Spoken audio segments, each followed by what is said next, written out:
बिस्मिल्लाहिर्रहमानिर्रहीम। Welcome to Pacific group of colleges Multan campus. आज का लेक्चर हमारा 13 chapter lecture number 3 and topics और respiration in hydra, earthworm and cockroach. Start करते हैं। हाइड्रा के हवाले से है कि रेस्पिरेशन जो है वो उसके अंदर, जब हम उनके स्ट्रक्चर की बात करें तो उसके अंदर कोई भी ऐसा ऑर्गन नहीं है जो कि रेस्पिरेशन में इन्वॉल्व हो। तो इसका मतलब यह है कि जो उसकी रेस्पिरेशन होती है हाइड्रा की, वो through entire general surface in contact with water, उसकी बॉडी के थ्रू होती है। इसके अलावा उसके अंदर कोई और खास सिस्टम अवेलेबल नहीं होता। इसके अलावा exchange of the oxygen and carbon dioxide, जो अंदर आ रही है ऑक्सीजन बाहर कार्बन डाइऑक्साइड जा रही होती है, तो उसकी लाइनिंग के थ्रू जाती है, जो कि उसकी बॉडी सरफेस होती है उसके थ्रू जाती है। तो the exchange through its body surface होती है। इसके अंदर कोई लंग्स नहीं होते जिसके थ्रू एक्सचेंज ऑफ गैस हो सके। ठीक है जी। ये लफ्ज एंटीरोन है जो टेक्स्ट बुक में दिया हुआ है। एंटीरोन आपने पढ़ा हुआ है, जो डाइजेस्टिव कैविटी है, इसे सिलेंटीरोन भी कहते हैं। तो उसके साथ साथ ही इसके अंदर एक्सचेंज ऑफ गैस होता है, जैसे कि आप डायग्राम में देख सकते हैं कि यहाँ पर ये इसके दरमियान में ये सिलेंट्रॉन है सेंटर में, और इसके जो लाइनिंग होती है ये वाली, इस लाइनिंग के साथ साथ कार्बन डाइऑक्साइड इसमें एक्सहेल होती है या निकलती है, और इसमें जो ऑक्सीजन होती है वो एंटर होती है। इसके अंदर कोई और किसी ओपनिंग के थ्रू नहीं होती। नो डाउट इसकी जो ओपनिंग आप देख सकते हैं कि इस ओपनिंग के थ्रू फूड एंटर होता है या इसी के थ्रू इजेशन होती है, लेकिन इसके अंदर जो कार्बन डाइऑक्साइड और ऑक्सीजन का जो मैकेनिज्म इनका एक्सचेंज का है वो इसके स्किन के थ्रू होती है। इसके अंदर कोई और खास मैकेनिज्म नहीं होता।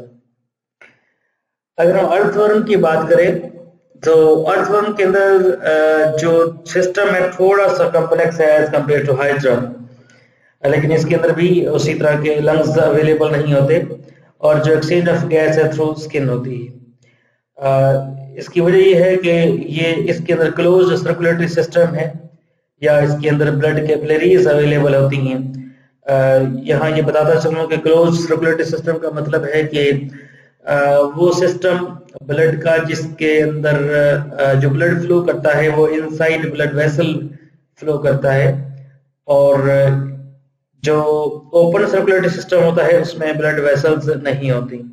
तो इनमें ब्लड कैपिलरीज अवेलेबल होती हैं, और जिसके थ्रू जो कि स्किन के साथ होती हैं, जहां से एक्सचेंज ऑफ गैस होता है।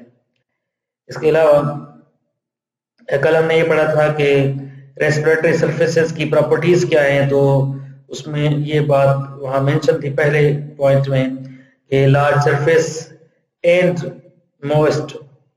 तो ये दो चीजें मेन हैं।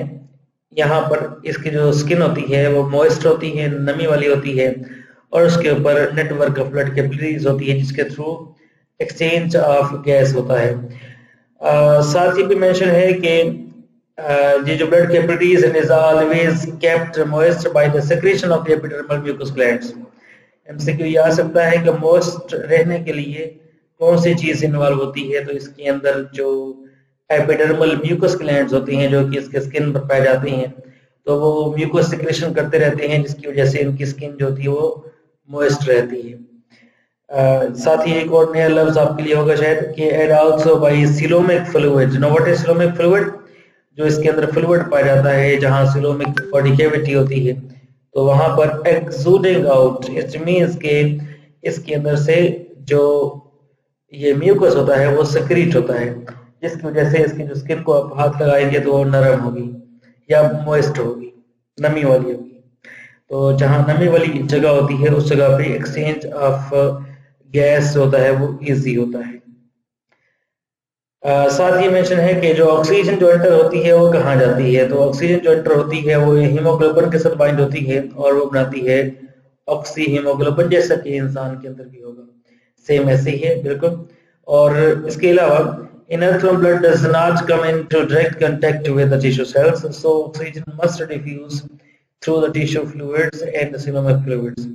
ये ऑक्सीजन जो होती है वो डिफ्यूज होगी इसके अंदर जैसा कि हमारी बॉडी में होता है कि जो ऑक्सीजन होती है वो ब्लड के जरिए से सारे सेल तक पहुंचती है, तो यहाँ जो ब्लड के जरिए से जाती है उसका डायरेक्ट कांटेक्ट टिश्यू सेल के साथ नहीं होता, बल्कि ऑक्सीजन जो होती है वो डिफ्यूज होती है और डिफ्यूज होके फिर उसके बाद थ्रू टिश्यू फ्लूइड्स या सिलोमिक फ्लूइड्स फिर ये पहुंचती है, सेल्स तक पहुंचती है। कार्बन डाइऑक्साइड रिमूव होती है from the tissues by the blood. ये हमारे टेक्स्ट बुक की डायग्राम है, इसमें आप देख सकते हैं कि इसकी बॉडी में कोई खास मैकेनिज्म नहीं है, यहाँ बस ऐसे है कि इसके अंदर से ऑक्सीजन जो होती है वो अंदर डिफ्यूज हो रही है और कार्बन डाइऑक्साइड जो होती है यहाँ से बॉडी में से डिफ्यूज आउट हो रही है। यहाँ से और क्लियर हो जाएगा कि इसकी बॉडी में ये ब्लड कैपिलरीज पाई जाती हैं, यहाँ से ऑक्सीजन जो होती है वो एंटर हो रही होती है और इस ब्लड कैपिलरी से कार्बन डाइऑक्साइड बाहर एक्सचेंज हो रही होती है विद ऑक्सीजन। नेक्स्ट जो रेस्पिरेशन है कॉकरोच, ये हमारा आज का लास्ट रेस्पिरेशन होगी कॉकरोच के अंदर। वेरी इंपॉर्टेंट शॉर्ट क्वेश्चन, इसमें से एमसीक्यूज बहुत सारे हैं। फॉर एग्जांपल इसके अंदर स्पेशल सिस्टम होता है और वो स्पेशल सिस्टम क्या है कि इसके अंदर जो ब्रांचिंग सिस्टम होता है ऑफ एयर ट्यूब्यूल्स, अभी हम इसको देखेंगे भी सही, एक खास तरतीब से जो होती है वो ऑक्सीजन अंदर दाखिल होती है, ये कार्बन डाइऑक्साइड बाहर निकलती है। जो एयर ट्यूब्यूल्स का सिस्टम होता है या ट्रेकिया जिसे हम कहते हैं, वो उसकी जो लाइनिंग होती है वो काइटिन की बनी होती है। इसमें जो ट्रेकियल ट्रंक जो ट्रेकिया जैसे हमारा है वैसे ही है, ट्रेकियल ट्रंक के साथ 10 पेयर ऑफ स्पेरिकल्स होती हैं। What are spiracles? These are actually openings जिसके थ्रू हवा दाखिल होती है और बाहर निकलती है। तो ये अगर लोकेशन के लिहाज से देखा जाए तो इसके जो थोरेक्स रीजन होता है, जो फ्रंट का रीजन है, जो छाती वाला एरिया, जो फ्रंट का पार्ट है, उसमें 2 पेयर ऑफ स्पेरिकल्स होते हैं और लास्ट 8 पेयर होती हैं वो इसके एब्डोमिनल सेगमेंट्स में होते हैं। जैसे कि आप डायग्राम में देख सकते हैं, जो ये फर्स्ट 2 पेयर्स होते हैं ये थोरेसिक वाले स्पेरिकल्स हैं और ये जो लास्ट पेयर्स ये वाले हैं, ये एब्डोमिनल जो स्पेरिकल्स हैं। What are spiracles? ये जो ओपनिंग्स आपको नजर आ रही है, ये वाली ओपनिंग्स, ये एक ओपनिंग नजर आ रही है, ये उसके बाद सेकंड ओपनिंग नजर आ रही है ये वाली, या इस तरह से क्लियर देख लें तो ये वाली ओपनिंग है, ये ओपनिंग है। तो ये जो ओपनिंग्स होती हैं इनके थ्रू गैस एंटर होती है। तो गैस कैसे एंटर होती है उसका तरीकाकार देख लेते हैं, मैकेनिज्म। तो सबसे पहले ट्रेकियोल्स क्या होती हैं? तो मेन ट्रेकिया जो होता है, जैसे कि हमारे अंदर भी है, ट्रेकिया डिवाइड होता है इनटू आगे नेक्स्ट ब्रोंकस, फिर ब्रोंकियोल्स बनते हैं, इसी तरह से इसके अंदर ट्रेकियोल्स बनते हैं। और जो ट्रेकियोल्स होते हैं उनका जो कनेक्शन होता है विद जो टिश्यू सेल्स होते हैं उनके साथ होता है। इसमें कंसंट्रेशन ग्रेडियंट की बात की गई है, बहुत ही इंपॉर्टेंट ये पॉइंट है कि अगर ऑक्सीजन की सप्लाई बाहर ज्यादा है और अंदर कम है तो ये कंसंट्रेशन ग्रेडियंट डेवलप होता है और from higher to lower concentration oxygen की मूवमेंट होती है।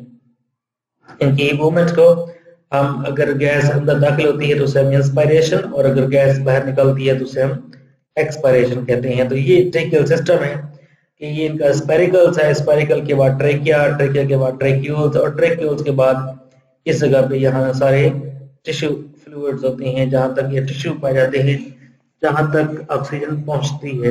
और सेम फिर इसी मैकेनिज्म, इसी रास्ते के जरिए से फिर यहीं से ऑक्सीजन कार्बन डाइऑक्साइड बाहर नहीं निकलती। उसकी वजह ये है, सिस्टम तो यही होता है, लेकिन जो फर्स्ट 4 पेयर्स होते हैं उनके थ्रू इंस्पायरेशन और लास्ट जो 6 पेयर्स होते हैं उनके थ्रू एक्सपायरेशन होती है।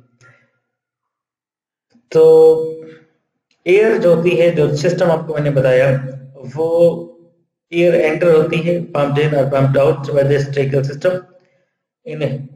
इनहेलेशन में जो एमसीक्यू आपने याद रखना है, जाहिर बात है इनहेल हो रहा है तो एब्डोमेन एक्सपैंड कर जाएगा और इनहेलेशन फर्स्ट 4 पेयर्स के थ्रू होगी। जो सुराख है पहले 4 पेयर, ऊपर वाले 4 राइट वाले, 4 लेफ्ट वाले। और जो एक्सहेलेशन होती है उसमें एब्डोमेन कंट्रैक्ट करता है और जो लास्ट 4 पेयर्स एक्चुअली होते हैं, लास्ट 6 पेयर सॉरी, तो उनके थ्रू जो होती है वो क्या होता है कि एक्सपायरेशन होती है, एक्सहेलेशन होती है। तो जो फर्स्ट 4 पेयर्स हैं वो क्लोज हो जाते हैं और लास्ट 6 पेयर्स ओपन होती हैं, जहां से गैस बाहर निकलती है। ठीक है जी। तो इसको अगर हम डायग्राम में देखें तो इसके अंदर याद रख लीजिएगा कि जो फर्स्ट ये जो 4 पेयर्स आ जाएगी ये वाले, इनके थ्रू इंस्पायरेशन हो जाएगी, ठीक है जी। और जो लास्ट 6 पेयर्स होंगे इनके थ्रू एक्सपायरेशन हो जाएगी। तो ये आपने ज़हन में रखना है, ठीक है जी। तो पेयर इसलिए कहा गया क्योंकि इधर एक इधर इसे कहेंगे 1 पेयर, और इस साइड पे एक और इस साइड पे एक, इसे कहेंगे सेकंड पेयर, ठीक है जी। मैकेनिज्म मैं आपको ऑलरेडी बता चुका हूँ, दोबारा फिर देख लेते हैं कि ये मूव करते हैं from spiracles into trachea, then into tracheoles, and then tracheoles से होते हुए फिर ये टिश्यू तक जो होती है, ये जो गैस होती है वो पहुंचती है, ठीक है जी। तो जैसा कि हम इस डायग्राम में देखें, from spiracles to trachea to tracheoles and then to tissues. और air is directly supplied through tracheoles, ये आपने ज़हन में रखना है, एमसीक्यू आ सकता है। यहाँ डायग्राम में देखिए, ट्रेक्यूल से टिश्यू, तो ये डायरेक्ट सप्लाई है, ठीक है जी। अगर हम बात करें ट्रेकिया से टिश्यू तो नहीं, इनडायरेक्ट होगी, क्योंकि ट्रेकिया से ट्रेक्यूल, ट्रेक्यूल से टिश्यू, ओके जी। और इसमें आपने एक एमसीक्यू याद रखना है कि यहाँ पे ब्लड की इन्वॉल्वमेंट नहीं होती, ओके। तो ये हमारे टेक्स्ट बुक की डायग्राम है, ये स्पेरिकल्स ऊपर वाले हैं, नीचे वाला जो ट्रेकियल सिस्टम है। आपके माइंड में कोई सवाल हो तो आप पूछ सकते हैं। Thank you so much.